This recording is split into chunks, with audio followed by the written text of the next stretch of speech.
Bağışlayan və mehriban Allahın adıyla salamlayıram hər birinizi, dəyərli izləyicilər.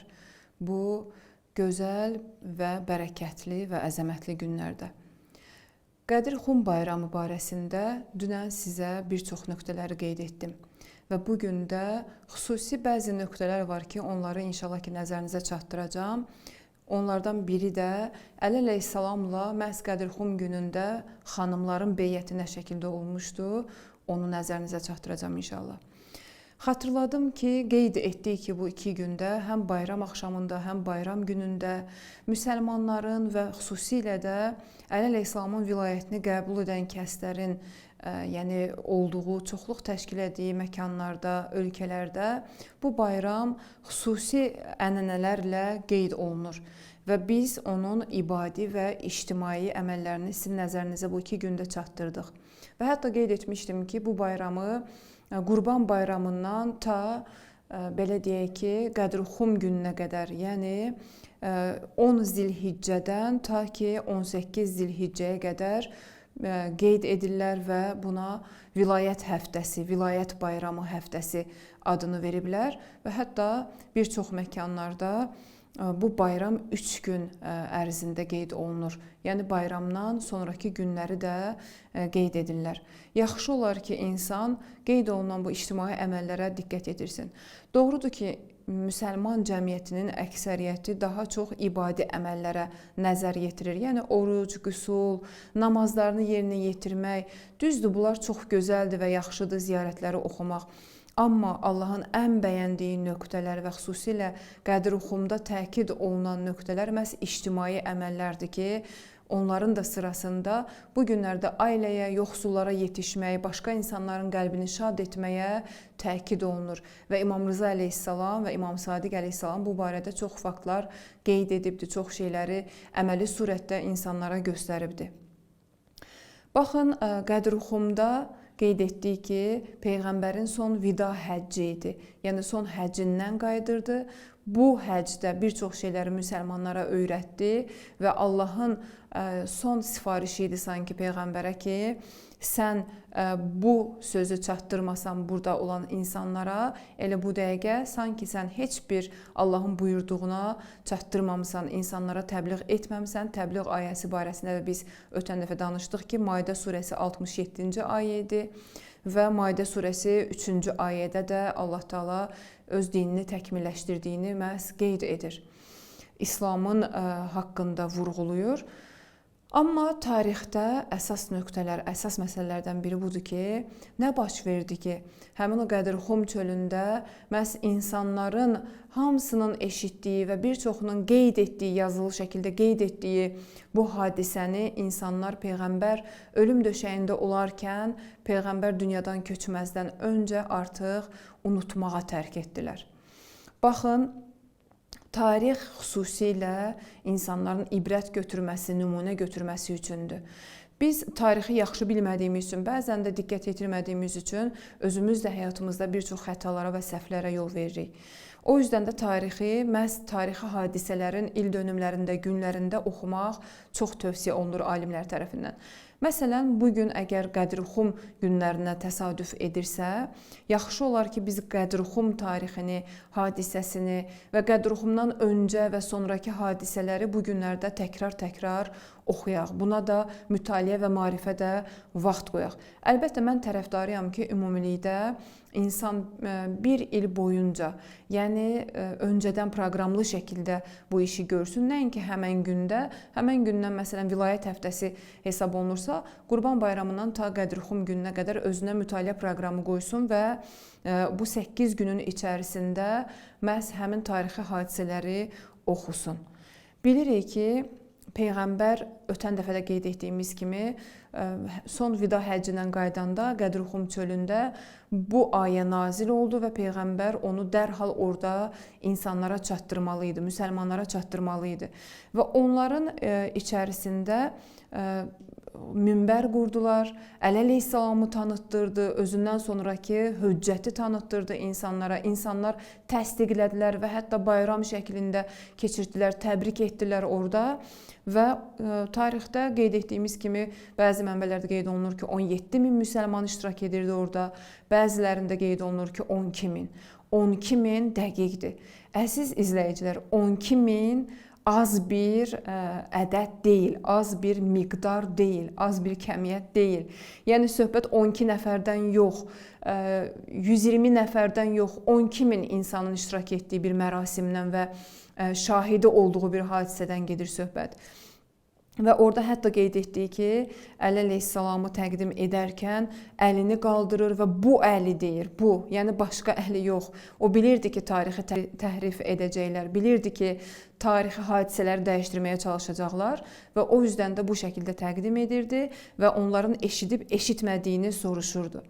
Və oradan qayıtdıqdan sonra bilirik ki, Peyğəmbər yəni xəstələnir və bunun da özünün ayrı bir yəni dəlilləri var ki, müxtəlif variantlar təqdim olunur ki, Peyğəmbərin hətta dünyadan köçməsində kiminsə əli var idi, yoxsa Peyğəmbər öz əcəli ilə dünyadan köçmüşdü. Bu da özü tarixdə ixtilaflı bir məsələdir. Bəhsimiz indi bu olmadığı üçün biz bunu qeyd etmirik. Amma Peyğəmbər yəni ölüm döşəyindəykən artıq Peyğəmbərin qədri-xumda üzərindən çox keçməmişdi.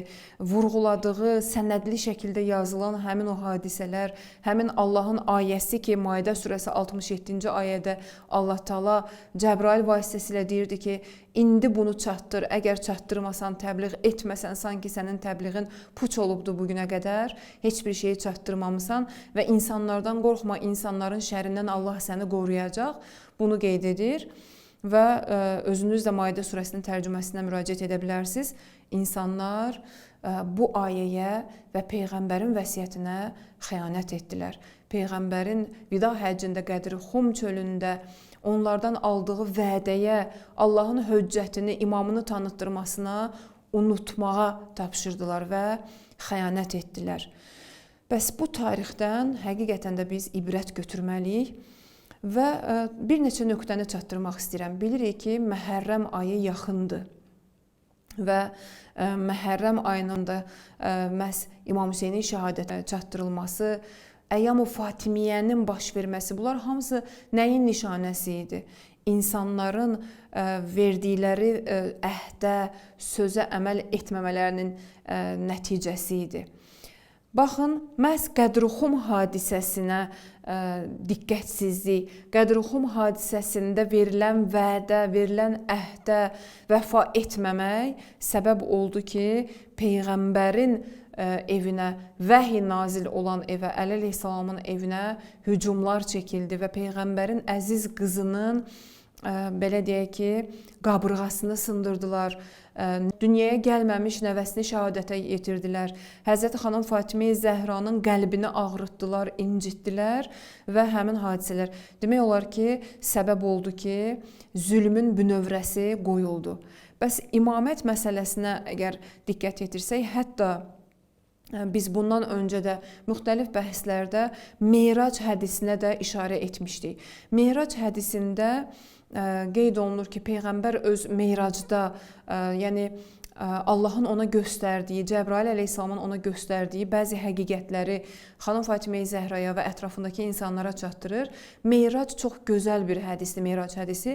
Mən deyərdim ki, böyük alimlərimizin tövsiyə elədiyi hədislərdəndir. Hər kim öz əxlaqını yetişdirmək, nəfsini tərbiyələndirmək istəyirsə, məhz Meyrac hədisinə müraciət etsin.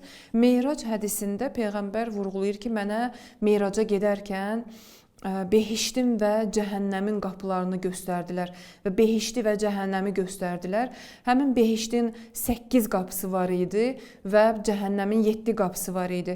Behiştin qapılarının üzərində Allah Təbarək Təala özü bəzi cümlələr həkk etmişdi ki, bu cümlələrdə Allahın birliyinə işarə olunurdu, Peyğəmbərin nübüvvətinə və Əli əleyhissalamın imaməti haqqında qeyd olunurdu və daha sonra bəzi əxlaqi nöqtələr qeyd olunurdu ki, yəni bu özü işarədir ki, bir sənəddir ki, əgər istəyirsinizsə bu behiştin qapılarından içəri daxil olasınız, birinci Allahın birliyini, yəni təvhidi qəbul etmək lazımdır.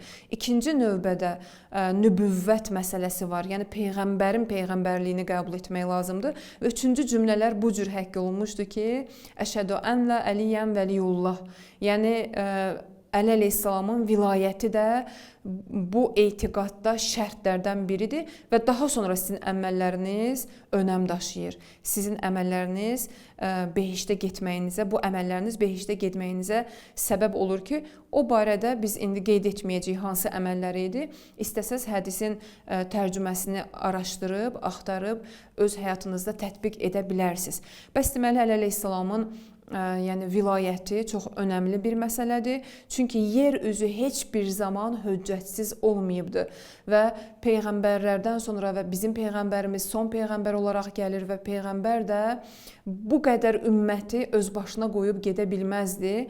Allah Taala öz ədaləti ilə yeni bir hüccəti tanıtdırmalı idi.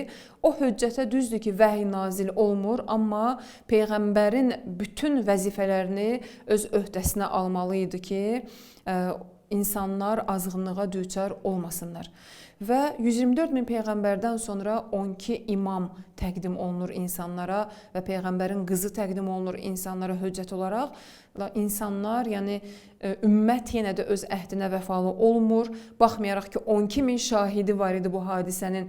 12 min insan bunu təsdiq etmişdi. Hətta kətbi şəkildə, yazılı şəkildə yazıb qeyd etmişdilər. Əli əleyhissalamı gəlib imaməti ilə təbrik etmişdilər. Və onlar Mədinəyə qayıtdıqdan sonra çox keçmədən peyğəmbər dünyasını dəyişəndə artıq xilafət mövzusunu irəli sürdülər və bu xilafət ki, Həzrət Əli əleyhissalama çatmalı idi, onun üstündə mübarizə apardılar, özləri xəlifə təyin etdilər və əgər Əli əleyhissalama və peyğəmbərin qızına dedilər ki, əgər bunu qəbul etməsəz, artıq biz hətta peyğəmbərin vəhy nazil olduğu o evə, xanım Fatimə Zəhranın evinə hücum çəkəcək. Hər hansı bir işlər lazımdırsa, tədbirlər lazımdırsa biz bu işləri görəcəyik. Və həqiqətən də bu işləri gördülər. Əvvəl istədilər ki, Əli əleyhissalamı yəni onlara beyyət etməyə vadar etsinlər. Halbuki özləri Qədruxum çölündə Əli əleyhissalamı təbrik etmişdilər, Əli əleyhissalama beyyət etmişdilər və vilayət məsələsində artıq insanlar imtahan olundu, imtahanlarını düzgün şəkildə verə bilmədilər. Tarix bugün bizə bunu öyrədir ki, vilayətə xəyanət etmək, əhdə vəfalı olmamaq məhz səbəb oldu ki, peyğəmbər qızına zülm etdilər, peyğəmbər qızını şəhadətə yetirdilər və həmin o Qədruxum hadisəsini unutmaq səbəb oldu ki, Aşura baş verdi. Əgər zülmün kökü Qədruxuma xəyanətlə baş verməsəydi, məhz Əyyam-ı Fatimiyyə olmayacaq idi.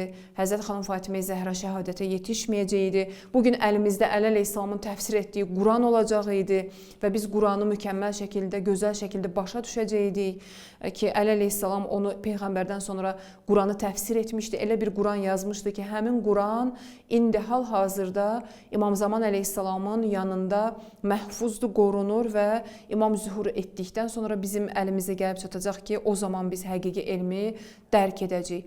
Və ondan sonra da imamlara zülmlər olunmayacaq idi və Aşura hadisəsi baş verməyəcəkdi. Bəs deməli, əgər Aşuranı dərk etməyi istəyiriksə, nəticələr əldə etmək istəyirsə, özümüzə dərs almaq istəyirsə, birinci Qədruxum hadisəsini yaxşı öyrənməliyik, yaxşı oxumalıyıq və tanıtdırmalıyıq, insanlara çatdırmalıyıq. Bu bizim Qədruxum günlərində, vilayət həftəsində görə biləcəyimiz ən önəmli işlərdən biridir, ən məsuliyyətli işlərdən biridir. Ətrafımızdakı insanlara, övladlarımıza və hətta mən deyərdim ki, o əməllər ki, təkid olunur ki, biz insanların arasında ictimai olaraq o əməlləri icra edək və yaxşılıq edək, insanlara ehsan edək. Bu özü Qədruxumunun tanıtdırılması yönündən böyük bir məsuliyyətdir. Bəs Əli əleyhissalamın vilayətini, Qədruxum hadisəsini biz insanlara çatdırmalı, maarifləndirməli və icazə verməməliyik ki, yenidən həmin hadisələr baş versin və bu özü İmam Zaman əleyhissalamın zuhuru üçün şərait yaratmaqdır, zəminə yaratmaqdır. Mən Allahdan diləyirəm ki, Allah təbarək və Teala bizi Həzrət Əli əleyhissalamın vilayətini bilənlərdən dərk edənlərdən və Həzrət Əli əleyhissalama və dövrünün imamına, İmam Zamana sadiq qalanlardan, vəfalı olanlardan inşallah ki, qərar versin. Belə olmasın ki, biz nəfsimizin ucbatından, nəfsimizin üzündən öz imamımızla aramıza fasilə daxil olsun. Bəs gəlin, əziz dostlar, elə bu gündən, elə bu vaxtdan etibarən Qədir-Xum yəni tarixinə, Qədir-Xum hadisəsinə nisbətdə böyük bir məsuliyyət daşıyaq, gələn ilə proqramlar təşkil edək və Səqələyn hadisəsi, Səqələyn hədisi özü, yəni Peyğəmbərin vəsiyyəti ki var idi, ölüm döşəyində iki böyük əmanəti bizə qoydu. Biri Qurani Kərimdir, ikincisi itrət, yəni Əhl-i-Beyt idi. Peyğəmbərin vəsiyyətinə sadiq olaq və Qurandan və Əhl-i-Beytdən möhkəm şəkildə yapışaq. Sözsüz ki, marifli şəkildə, elmli şəkildə və Quran bizim taxtçalarda toz basan bir kitabımız yox. Məhz elə bugündən etibarən oxunan və əməl etdiyimiz, oxuduğumuz və əməl etdiyimiz kitabdan olsun ki, ən böyük əmanətidir Peyğəmbərin bizə və daha sonra da Əhl-i-Beyt və Qədir-Xum hadisəsi bizim üçün örnək və nümunə və ibrət olmalıdır. Allahdan diləyirəm ki, Əli əleyhissalamın sözü ilə istəyirəm proqramımızı tamamlayım. Əli əleyhissalam buyurur ki, günah etmədiyiniz hər gün sizin üçün bayramdır. Allahdan diləyirəm ki, Əli əleyhissalamın nəzəri ilə inşallah ki, hər gününüz və hər günümüz bayrama dönsün və sizi bu mövzuda inşallah ki, sağollaşıb Allaha əmanət edirəm. Gələn mövzularda görüşmək ümidi ilə sağ olun, salamat qalın və dualarınızda bizi unutmayın inşallah.